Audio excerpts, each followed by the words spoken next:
à tout le monde, bienvenue dans l'émission Nos légendes où on vous parle du parcours qu'ont fait nos légendes dans leur carrière.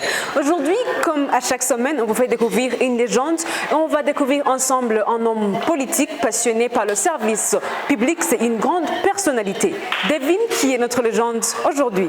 Karen, montez aussi avec vous la présentation. Qu'est-ce tout là pour vous? Homme politique passionné par le service public, honorable sénateur Tito Rutaremara est né en 1944 à Gatsibo, à l'est du Rwanda. Il fait ce premier pas dans la scolarité ici au Rwanda, fréquentant notamment le petit séminaire de Rwesero et le lycée Saint-André avant de s'exiler en Ouganda. Réfugié, il continue ses études dans le domaine de pédagogie et devient enseignant avant de recevoir une bourse pour la France où il complétera son cursus universitaire, son master et son doctorat. Durant son séjour en Europe, il nourrit son intérêt pour la politique car il courtoie des acteurs de révolution des pays d'Afrique australe et d'autres grands leaders africains à l'instar de Thomas Sankara. Lorsqu'il revient en Afrique, vers la fin des années 80, il intègre l'organisation RANU, dont il participera à la réforme pour intégrer les femmes et la jeunesse. Lorsque cette organisation fait place au FPR, Tito Rutaremara est au premier horloge et en devient le secrétaire général. De lors, il est devenu une des figures incontournables de la scène politique rwandaise. Député entre 1994 et 2000, puis président de la Commission légale et constitutionnelle jusqu'en 2003, Tito Rutaremara a été le chef ombudsman de la République du Rwanda pendant plusieurs années. Aujourd'hui, il siège au Sénat.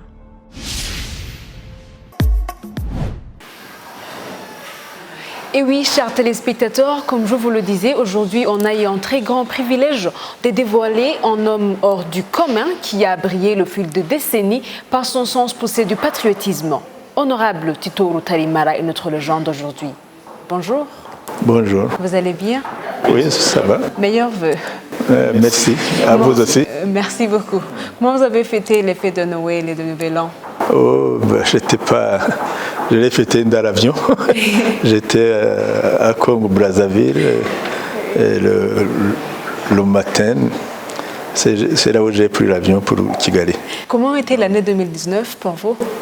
Oh, c'est bon, c'est comme d'ordinaire. Mais il y avait beaucoup. À ce moment 2019, j'étais au Parlement, au Sénat. C'est au moment où on finissait le Sénat. Et pour chercher d'autres boulots. Oui. Et comment espérez-vous voir l'année 2020? Là, bon, je vois que nous avons beaucoup à faire. Et parce qu'il faut commencer, on va commencer la vision 2050, ce qui veut dire qu'on va achever 2020, regarder les réussites et puis aussi regarder les échecs. Et pour regarder les échecs, il faut essayer de les corriger et se mettre en diapason pour l'arrivée à 2050. Oui. Honorable Tito Rutaremara, vous êtes né ici au Rwanda et vous avez grandi ici avant d'être exilé en Ouganda. Quel est le souvenir que vous gardez de cette période? De période d'enfance. Et parce que quand je suis parti, j'étais à l'école secondaire. J'étais dans l'école du lycée Saint-André, ici à Kigali. Vous savez, quand on est jeune, on a tout. L'école secondaire, à ce moment, c'était quelque chose de beaucoup plus que la valeur universitaire aujourd'hui. Et je voyais que le monde était à moi à ce moment-là. Bien sûr, on avait des problèmes, mais on ne connaissait pas si c'était des problèmes. Par exemple, pour voyager de chez moi à Gatsibo pour venir à Kigali, je le faisais à pied. Mais ça ne me faisait rien puisque tout le monde sait ce qu'il faisait. Donc, vous voyez, mais étant dans l'école secondaire, parce que je me souviens, notre année, on nous a choisi 4 qui devaient aller dans l'école secondaire. D'une région, aujourd'hui, vous pouvez l'appeler la région depuis Kayonza, en allant jusqu'à Ndarumutara, Nyagatare, en prenant la direction de Giti ailleurs, une grande région. Et on nous a choisi 4 pour aller dans les écoles secondaires. Ouais. On était des privilégiés. Aujourd'hui, vous êtes un homme politique. Qu'est-ce que vous a dirigé sur ce chemin? Bon, le chemin, je crois que c'était... avant, quand j'étais jeune, je ne croyais pas que je ferais de la politique. Mais au moment où je suis réfugié, parce qu'à ce moment, on était dans la jeunesse UNAR, et à ce moment, c'est là où on a commencé à parler de la politique, des révolutions, des révolutionnaires, un peu partout. Et bon, c'est là où j'ai commencé à être intéressé. De telle sorte que même quand j'étais dans les écoles secondaires en Ouganda, les clubs que je fréquentais, c'était les clubs de débat. Des débats, la plupart du temps, c'était des débats politiques. Et voilà, c'est là où je me suis... Et même, j'ai essayé de lire des livres sur Nyerere, sur les gens comme Nkrumah, et Amilcar Cabral, tous les livres qui parlent des gens qui ont libéré le pays. J'ai commencé dans ces écoles secondaires. Mais lycée, avec Ouganda, quand on était dans les écoles secondaires, même dans l'université, c'était au moment où l'Ouganda voulait intégrer le socialisme. Mais même, je ne sais pas s'ils l'ont fait, mais ils ont essayé. Et on nous a pris comme des jeunes pour aller nous enseigner là, participer dans la mobilisation des jeunes. Et à ce qu'on appelait comment est-ce que je peux traduire en français, c'est le contrat de l'homme ordinaire avec l'État. Et à ce moment, c'était nous qui allions apprendre à la population ce que c'était. C'est là où j'ai été intéressé, quand j'étais en Ouganda. Mais après, quand j'étais enseignant en Ouganda, je continuais à m'intéresser petit à petit. Et autrement, j'ai pris le goût de m'y mettre quand j'étais en Europe. Parce qu'en Europe, on rencontrait beaucoup de gens, on rencontrait les gens de toutes les régions, et les Vietnamiens, les Chinois, les Russes, les Sud-Américains, les Africains de l'ANC, les Africains de SWAPO, Zimbabwe, les Africains de Ghana, tous ces groupes qui combattaient pour libérer le pays. Là, c'est là où j'ai pris connaissance et c'est là où j'ai pris le goût de faire la politique. Et quand est-ce que débute votre carrière? Bon, quand est-ce que ça débute ma carrière? C'est pas si j'ai même. Est-ce que j'ai une carrière de politicien? Je ne sais pas. Non, je fais la politique. Pour moi, c'est une séance pour organiser la société. Et la politique en tant que séance pour organiser la société, n'importe qui fait de la politique. Par exemple, vous, journaliste, puisque vous organisez une partie de la société pour leur donner des informations et autres, c'est un élément de l'organisation de la société, scientifiquement. Donc vous faites aussi politique. Moi, je ne fais pas politique comme carrière, mais je fais politique comme organisation de la société, et que j'aime, entre autres. Mais je ne crois pas que c'est ma carrière. Oui, mais malheureusement, c'est ce que je fais. Oui, c'est pas malheureusement, c'est heureusement. Heureusement. C'est heureusement, bien sûr. Quel est l'adjectif qui définirait mieux votre parcours? Bon, c'est l'incertitude. Je vais dire, je ne suis jamais satisfait. Je ne sais pas si l'adjectif qui donne cela, parce que chaque fois que j'ai quelque chose, j'ai toujours envie d'avoir autre qui est au-dessus de cela. Quand vraiment je vois que peut-être j'ai fait un travail, je ne suis pas satisfait, je voudrais que je fasse un autre qui est un peu plus que ça. Et quand je vois, par exemple, si j'ai des amis, je voudrais autre chose.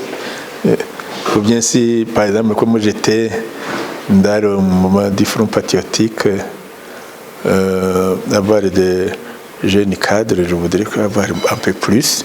Ou bien s'ils sont à ce niveau, je voudrais qu'ils aient un niveau un peu supérieur. Et donc, je voudrais toujours un changement qui est un peu plus que celui que j'ai. Et voilà. Mais malheureusement, ce n'est pas moi qui détermine tout ça. Parlons un peu de la libération du Rwanda. Quelle est l'image que vous avez gardée de cette période?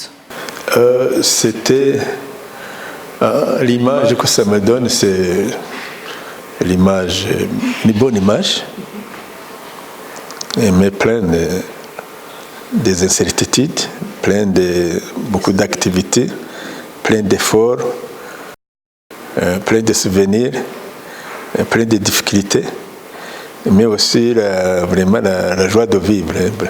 Vraiment, quand on était là, il y avait la joie de vivre. Quand on vit avec les problèmes, qu'on réussisse à les résoudre, on vit beaucoup mieux que quelqu'un qui a tout.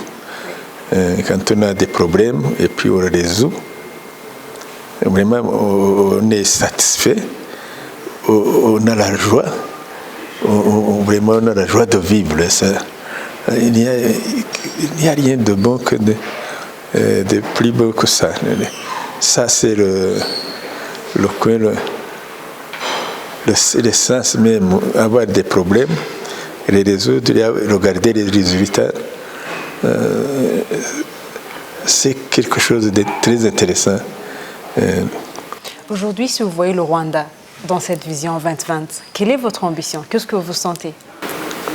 Bon, je suis fier, mais pas encore. Je voudrais vraiment que nous soyons comme les grands États, et comme les États, la France, la Russie, l'Allemagne, la Chine, le Singapour. Vraiment, c'est ce que j'aimerais bien. Je ne voudrais pas que nous ayons des gens qui soient faits à nous, qui est beaucoup plus que nous. Mais je suis déjà, parce que nous avons déjà accompli beaucoup de choses, nous avons construit la base, la fondation. Donc il suffit de travailler. Mais j'aurais aimé de voir le Rwanda être parmi les premiers. Oui, on y arrivera bien sûr. Oui. Vous serez là, moi je ne serai pas là. Mais vous aussi. Lors de la libération, quelles sont les difficultés que vous avez rencontrées? Au commencement, parce qu'il y a la libération, ça commence même avant. Avant, pour préparer la libération, donc parce qu'il faut préparer l'idéologie, les idées politiques qui doivent vous mettre ensemble et que vous devez suivre. Et donc, les problèmes et les difficultés, c'est déjà mobiliser les gens qui voudront libérer le pays. On les appelle l'avant-garde, la préparation de l'avant-garde. Donc, avec l'avant-garde, vous essayez de construire une idéologie sur laquelle vous allez faire votre politique, des programmes et autres. ça aussi, ça donne du travail, ça donne des difficultés. Parce que vous allez ici, vous allez là, on vous appelle cela, quand vous faites ça, vous êtes des communistes, vous faites ça, vous êtes des bourgeois. D'un peu partout, on vous donne des... Tous les gens vous tiraillent ici et là. Alors que vous voulez vraiment avoir une idéologie qui doit résoudre les problèmes du pays, qui se trouve même dans les traditions de ce pays, dans la même civilisation. Donc, on cherche, parce que dans nos études que nous avons eues, on apprenait la civilisation occidentale. On était avec des Occidentaux, nous avons seulement vu des Occidentaux. Et puis les traditions de nos parents, donc c'était comme c'était pas écrit, comme c'était pas donné dans les écoles, et comme même l'enseignement que nous avions, nous, disait que nous n'avions pas de civilisation, que nous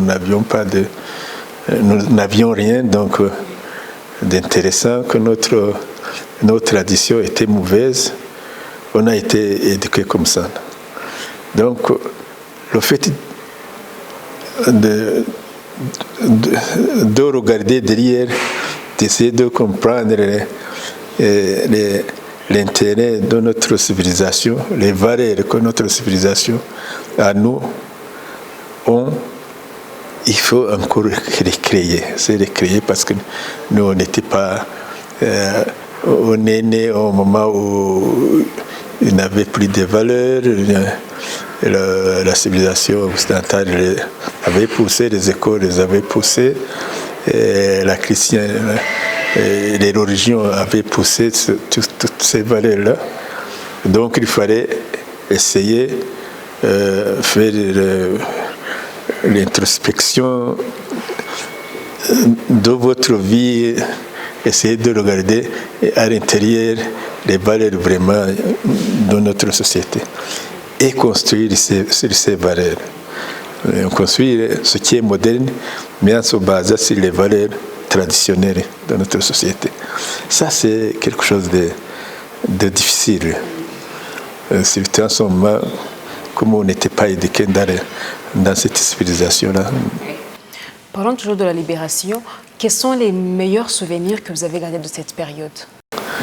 Les meilleurs souvenirs, le jour de la libération, je n'en ai pas. Parce que c'est un moment où on était venu à Kigali. Et Kigali était plein de cadavres. À l'intérieur, il y avait les gens qui marchaient ici et là, comme des zombies. Il y avait des blessés, des enfants. Vraiment, je n'ai pas aucun souvenir. Au contraire, le génocide nous a coupé le goût de l'amour, de la victoire. Vraiment, le génocide nous a privés de beaucoup de choses. La joie, vraiment, je l'ai eu 20 ans après.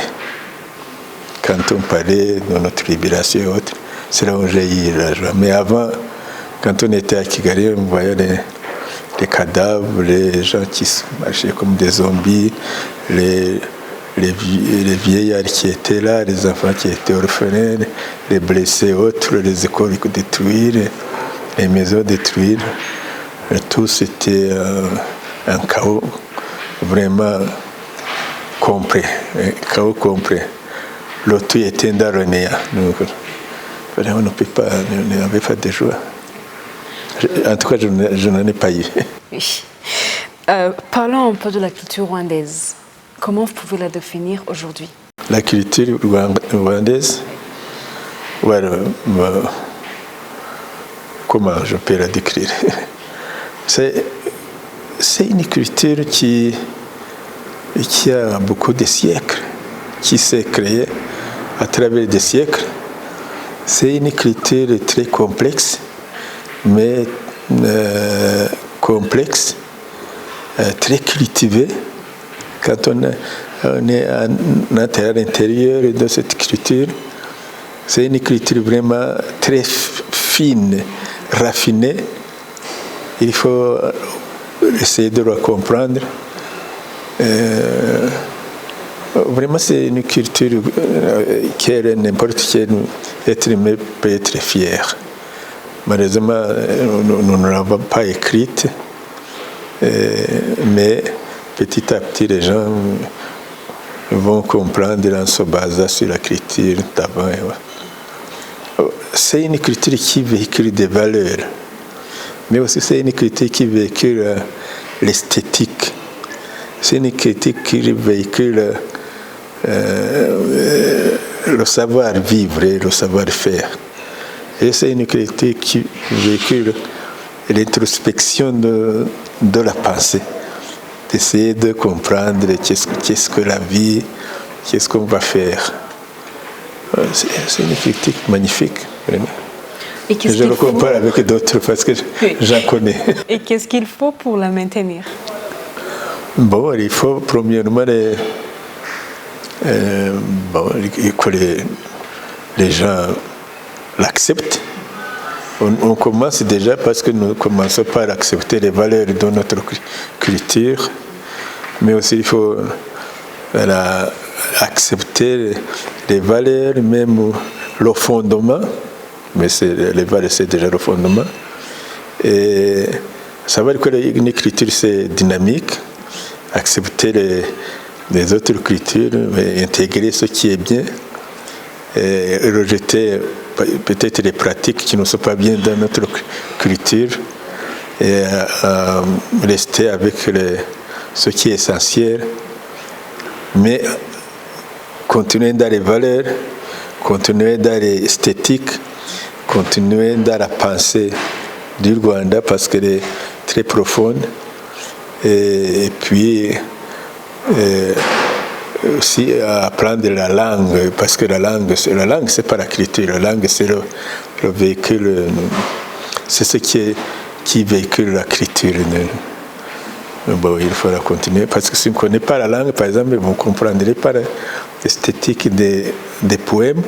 Nos gens, vraiment, la poésie était inimaginable, c'était n'importe qui donnait de la poésie.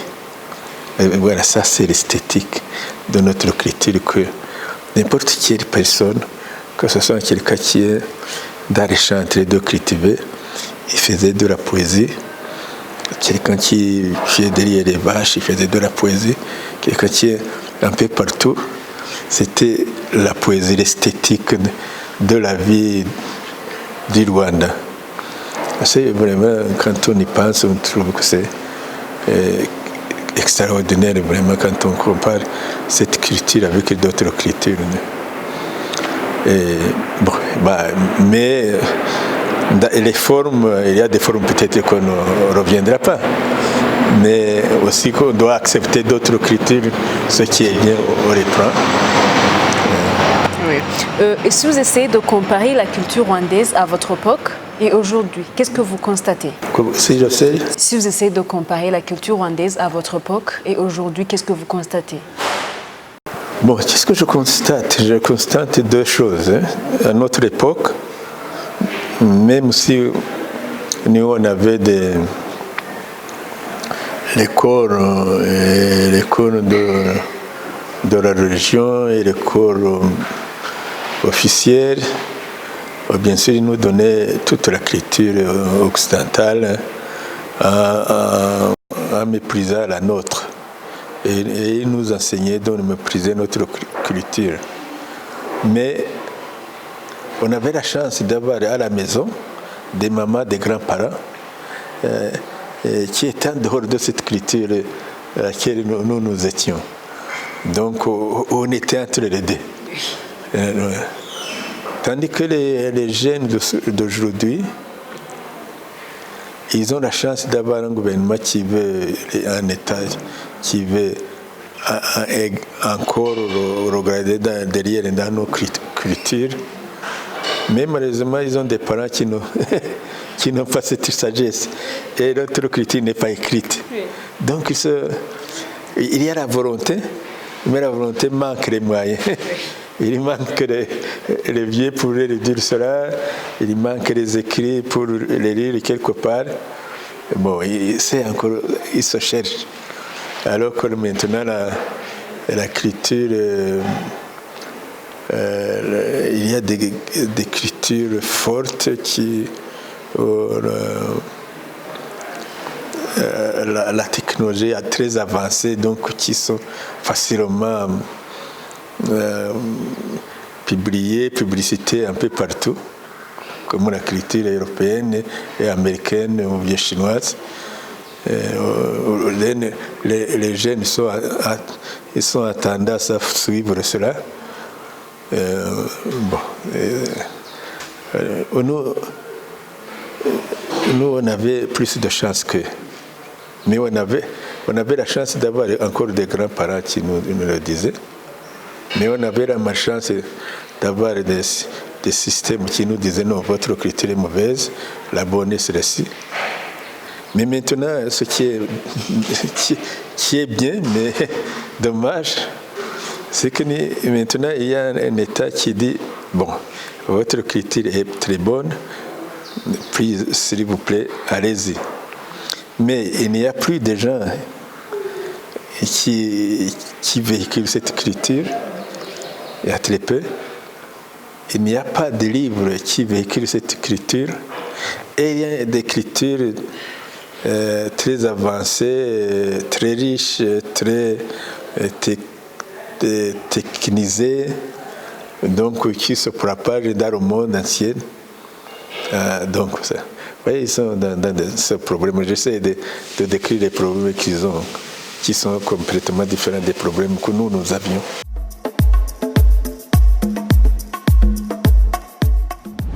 Comme vous le voyez, chers téléspectateurs, aujourd'hui nous sommes en train de découvrir Honorable Tito Rutarimara à travers son parcours, à travers ce qu'il a appris. On va continuer justement à parler de lui, on va s'approcher de sa vie privée. Restez branchés.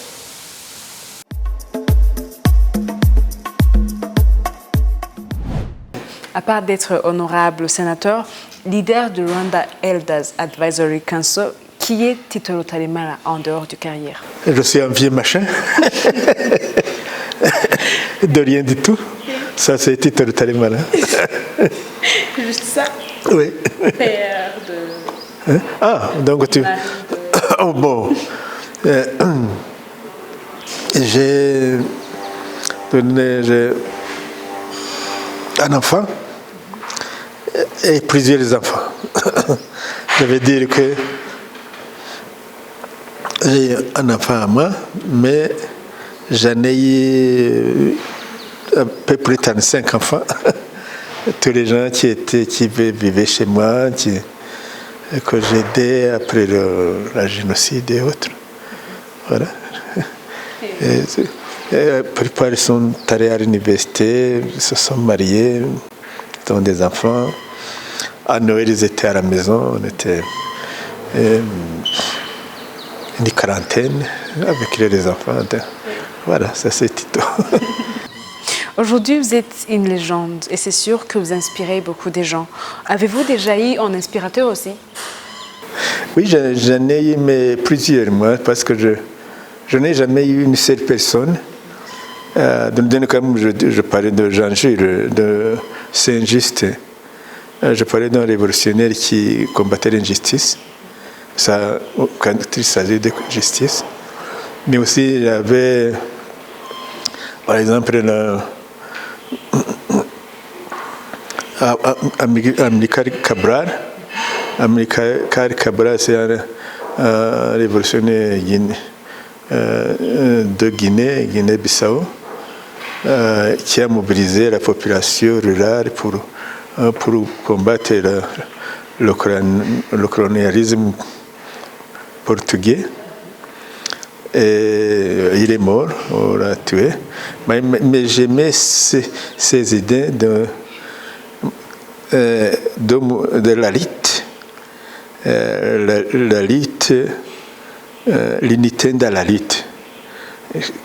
Faire l'unité et puis continuer à lutter. Et organiser la population locale, de faire travailler, de donner une idée pour se libérer eux-mêmes. Donc ça, je l'avais. Mais j'aimais aussi l'enthousiasme de Nkrumah. Nkrumah comme quelqu'un qui voulait que l'Afrique soit unie et qu'il y ait une force pour pouvoir faire la compétition avec les autres et pour marcher, pour progresser. Donc j'aimais aussi, je l'avais. Mais aussi j'aimais le dévouement, le caractère international et de pouvoir se donner un peu partout de Che Guevara. Voilà, par exemple, il y a sur quelqu'un j'ai quelque chose, sur quelqu'un j'ai quelque chose. Voilà. Que j'admire son côté-là, l'autre de l'autre côté, comme ça. On est presque à la fin de l'émission, nos légendes d'aujourd'hui, mais on ne peut pas vous laisser partir sans toutefois adresser des conseils aux jeunes. Aux jeunes, bon, les jeunes d'aujourd'hui, ils ont la chance, la première des chances, ils ont un gouvernement qui comprend les jeunes. Un gouvernement, un État qui veut les mettre ensemble, qui les donne des moyens. Les moyens depuis l'éducation, parce que nous avons l'éducation universelle, tous les enfants du pays doivent aller à l'école, qui les donne la santé, on a la santé universelle, et qui les montre que les limites sur l'horizon, le ciel, qui peuvent travailler, ils donnent tous les moyens pour qu'ils travaillent. Ils ont cette chance, donc ils doivent l'accepter. Et qui leur donne aussi la chance de participer dans les organismes, les instances qui prennent les décisions. Parce que vous avez les jeunes dans n'importe quel échelon, au niveau des gouvernements locaux, il y a des jeunes au niveau du Parlement, au niveau des ministres, un peu partout. On leur donne toutes les chances pour qu'ils se mettent, qu'ils travaillent. Donc ils doivent le conseil que je leur donne, s'il vous plaît, profitez de cette chance pour construire votre pays. Ils doivent profiter de cette chance pour pouvoir construire leur pays. Et plus tard, être parmi les meilleurs du monde.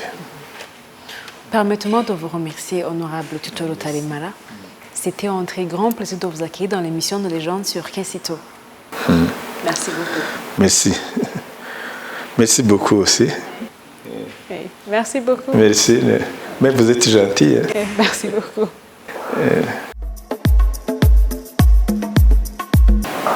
Et voilà, chers téléspectateurs, on est maintenant à la fin de l'émission de Légendes d'aujourd'hui, mais je vous rappelle qu'on découvrait ensemble honorable Tuto Rutarimara. Aujourd'hui, il siège au Sénat, mais il est aussi le chef du Rwanda Elders Advisory et Council. Karen, j'étais avec vous à la présentation. Kessitu est là pour vous. Je vous retrouve à la prochaine fois, à la prochaine occasion. Au revoir.